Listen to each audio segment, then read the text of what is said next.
If there is one major takeaway from my So Let's Talk About video on Smash Bros. Back in August, I think it's that the Zelda series is misrepresented in Smash. Despite having the art style of Twilight Princess, 90% of the character's movesets are rooted in Ocarina of Time. And based on the Splatoon trailer, it seems that Daddy Sakurai seems to think the same thing. Looking at this version of Link, we can clearly see he'll be based on Breath of the Wild. A lot of people are predicting they're going to rework his entire moveset, but honestly I think Link will only receive smaller changes, since his moveset already represents most versions of Link just fine. However, it's very likely that all the Zelda characters are going to receive a change in one way or another. Let's start with the OG Link. I honestly think he's going to have a couple major changes to his moveset. For all his tilts, I believe they'll keep using the Master Sword as Link's main weapon, as the Master Sword is single-handedly Link's most recognizable weapon. Major changes to his standard attacks being those to his smash attacks. I can see the down smash being made into its charge attack from Breath of the Wild with a heavy weapon. In-game, this heavy weapon would be the Boulder Breaker. I also think they'll change his side smash to be the charge attack when using a spear, having many small jabs followed by a major strike. In-game, this would be represented by the Light Scale Trident. As for his up smash, I think they should keep it the same as it is now. It may not be directly from Breath of the Wild, but it's a good move and it keeps the Link between the three major weapon classes of Breath of the Wild. I believe Link's side special, neutral special, and up special will be relatively unchanged from previous Smash games. I think they'll change the model for the neutral bead to be the Great Eagle Bow, so he continues to represent the different champions. As for his down special, I believe they'll take some inspiration from Snake, and have him use the bomb room to summon a bomb, and detonate it later. As for which bomb it gives you, I think it should be how Peach's down special works, and randomly give you either the cubic or spherical bomb. Now, the biggest hookup I've found with Breath of the Wild Link being roughly the same as the old Link is the fact that he doesn't use a hookshot in Breath of the Wild. But they could just as easily replace his grab with a standard grab. But that's boring. Let's think big. What if he used the Magnesis room to grab enemies? You could argue that Magnesis couldn't grab enemies, but there's no rule saying gameplay has to directly influence Smash. Corrin is proof of that. That, and you could argue that every character has at least some possibility of metal in their outfits. Except for... never mind. Now as to his final smash. I think they could keep the Triforce Slash and we would have no issue, but if I'm being hopeful, I'd like to see something akin to Mega Man. Say he does the same slash that starts the Triforce Slash, but we get a short cutscene of all the different Links beating up on the baddies. However, that would be around 30 Links on screen at once, and I don't know how much effort that would take. More realistically, it's just going to remain the one he has currently. Link's moveset already encompassed Legend of Zelda over well, but the titular character Zelda herself, oh boy does she have some issues. Well, to start off, personally, I think she's going to use the Breath of the Wild design as well. As for her whole moveset, I really think it's in desperate need of a major overhaul. First off, these sparkles and shit. They gotta go. As much as I want to love it, it doesn't really represent Zelda all that well. Give her a rapier, like the one she rocks in Hyrule Warriors. Hell, keep the sparkles and have the rapier. Naturally, giving her a weapon would change up her tilts and smash attacks, probably giving her some much needed range. As for her specials, I've already told you my dream idea back in the day, but let me give you some more details here. Her neutral special should be Mipha's Grace. Make it so you have to charge it up, and it heals around 30 to 50%. And it would give her a heal move that's actually pretty good, but not broken. Or they could make it similar to Ivysaur in Project M and have it so it heals slowly. But if your opponent decides to not punish you, then you could really take advantage of it. Or if neither of those really fits your fancy, make it similar to the way Ness and Lucas have their little orbs. I'll be honest, I've been playing Smash for years and have since played Earthbound and Mother 3, and I have no idea what these orbs are in reference to. Down special would be Daruk's Protection, and much like in Breath of the Wild, it would act as a counter, but instead of providing a hit back like Marth or Ike's, it would function as it does in-game, and push enemies away and reflect projectiles. Her up special would be Rivali's Gale, and it could function one of two ways. I was personally thinking it could work identically to Palutena's Jump Glide, but then one of my friends actually told me that they could literally reuse Snake's up special from Brawl, and it would actually apply quite nicely to Rivali's Gale. In fact, the other day on the Smash Bros subreddit, Spriggs5 uploaded this.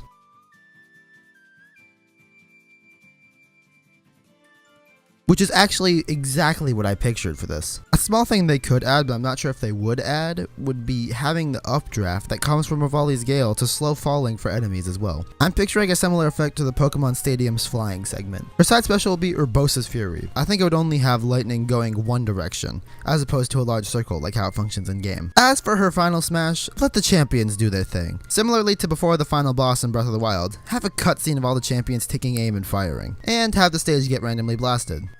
When it comes to Sheik, fuck, you guys really had a lot to say about how Sheik isn't a boy. Guys, I know Sheik is Zelda. I feel like no one doesn't know that because of Smash Bros. Similar to how Samus is now. Hell, if they never added Zero Suit Samus to Brawl, do you think it'd be as widely known she was a girl? I mean, I only knew Zelda was Sheik because of Smash, having not played Ocarina of Time at the time. I know for sure I thought Samus was a boy until like a month after I played Melee for the first time. Anyway, I'm getting sidetracked. My point is, I always thought the character Sheik, the character that Zelda was playing with the mask on, was a boy. However, it seems the internet likes to disagree with that. Anyways, with the other two being Breath of the Wild, I think Sheik and Ganondorf should be shifted to Hyrule Warriors style. Because neither of them are really present in Breath of the Wild, and because how I hate the final smash that Sheik possesses is the exact same as Dark Pit's. Let him keep it. Sheik's final smash would be cooler if it was changed to the magic finisher attack in Hyrule Warriors. Other than that, he or whatever is fine.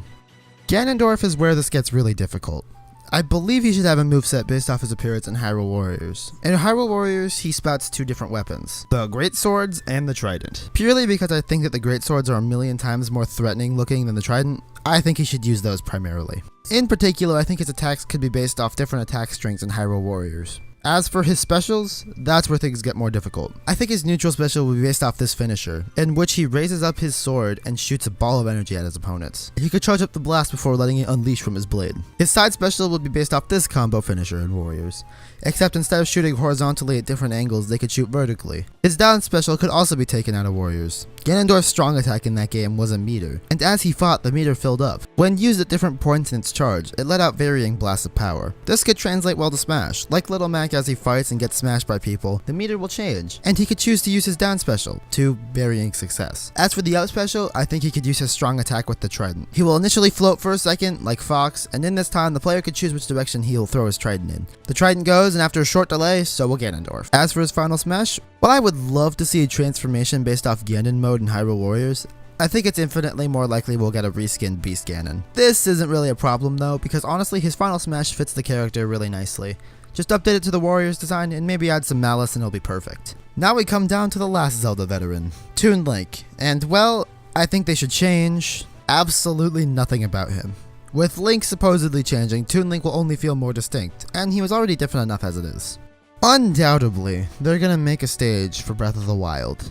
Hell, they have one for almost every Zelda game since Ocarina of Time. And to throw my 2 cents in the ring, I think it'll be similar to Skyloft and take place primarily on the back of Vah-Ruta, who is flying around Hyrule and dropping us in familiar locations. There's a lot of possibility for unique hazards with all the divine beasts and occurrences in Hyrule, so I hope it's a traveling stage just so we can capture as many cool spots from the game as possible.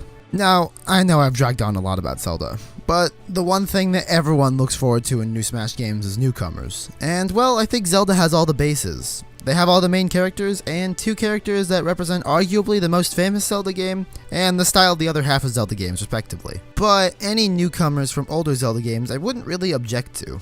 Impa based off Warriors would be really cool. The same thing with Agatha if they want more of a gag character. Midna with Wolf Link has the opportunity to be fairly unique. They could easily throw in a Toon Zelda with the old Zelda's moveset. And honestly, I think it'd be really cool if the champions were in the game. Possibly with Nabooru, Darunia, and Ruto as skins for Urbosa, Daruk, and Mipha respectively. But if I want to get more in depth into that, then I'll have to make another video, as this has dragged on for way too long. But until then, I've been RVRocks, and thanks for watching. Jesus Christ, I can't wait for this new Smash.